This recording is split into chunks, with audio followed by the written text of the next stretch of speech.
በእናቱ የሚያፍር ሰው ነበር። እናቱ ጠባሳ ናት ፊቷ። አንድ ቀን ከጓደኞቹ አስተዋወቃታል። አንድ ቀን ያፍርባታል። እሱ ዶክተር ነው። ለዚህ ያበቃችው እናቱ ናት። ያለ አባት አሳድጋ አባቱ በልጅነቱ ነው የሞተው ጦር ሜዳ ሄዶ። ጠራችውና ልጄ ለምንድነው ጓደኞችን ማታስተዋወቀኝ? እቤትም ስጠራቸው አንቺ ጓዳ ግቢ አትውጪ ትለኛለህ። እቤት ስጠራቸው ለምንድነው ልጄ እንዲምታረገው? ሰው ሁሉ እኮ በእናቱ ደስተኛ ነው አብዛኛው ሰው። አይ እናቴ ፊትሽ ጠባሳ ስለሆነ ጠባሳ ልጅ ይሉኛል ብዬ ነው አላት። ይሄ ነው የሚያሳፍረው። አንድ ነገር ልንገርህ፣ የጠባሳነትን ምስጢር ዛሬ እወቀው። ሕፃን ሆነ ገና የ1 ዓመት ከ3 ወር ሕፃን እያለህ ጎረቤት ቡና ልጠጣ ሄድኩኝ። ስመለስ ቤቱ በሳት ተቀጣጥሏል። ሳር ቤት ነው። ወየው ልጄ ብዬ እየሮጥኩኝ አንተን ለማዳን እቅፍ አድርጌ ልወጣ ስል እሳቱ ፊቴ ላይ ወደቀ። ላንተ የመጣ እሳት ፊቴ ላይ ወርቆ አንተ ተርፈሃል። ያንተ የዛሬ ውበት የኔ የፊቴ መጠበስ ነው አለች።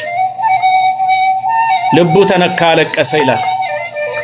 ከዛን ቀን ጀምሮ እናቱን አደባባይ ላይ ይዞ እዚህ ላይ የምታዩት ውበት እሷ የሰጠችኝ ነው፣ የሷ ጠባሳ ደግሞ የኔ ነበረ፣ ተቀያይረን ነው እያለ እናቱን በአደባባይ ማክበር ጀመረ።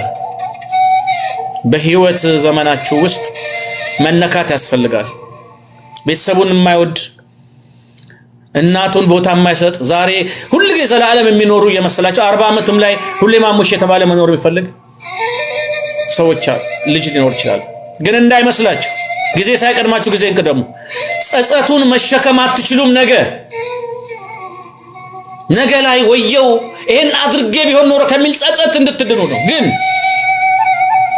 የምትችሉትን ሁሉ አርጋችሁ እረርታችሁ አቅማችሁ የፈቀደውን አርጋችሁ ታማ አስታማችሁ፣ ወንድማችሁ ታሞ አስታማችሁ፣ በችግሩ ደርሳችሁ የሚገባውን ነገር ከናንተ የሚጠበቀውን የሰውነት ግዴታችሁን ሁሉ ተወጣችሁ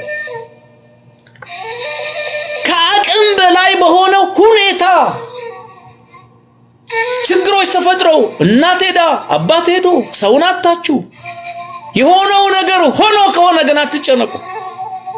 ቅበሩ፣ አልቅሱ። ከዛ በኋላ እግዚአብሔር ያንተ ፈቃድ ነው ብላችሁ ተጽናኑ። በእናንተ ለቅሶ የሚለወጥ ነገር የለም። በእናንተ እንባ የሚለወጥ ነገር የለም። ራሳችሁን ትጎዳላችሁ። እናትክን አስታመህ አባትክን አስታመህ በጊዜ ረድተህ ወገኖችን ረድተህ በሞት ሄደው ከሆነ ለጊዜው 3 ቀን ማልቀስ ይገባል። ነፍስ ከስጋ ስትለይ ይለቀሳል። ነፍስ ከስጋ ስትለይ ይለቀሳል። 3 ጊዜ ነው ለቅሶ የሚፈቀደው ለክርስቲያን።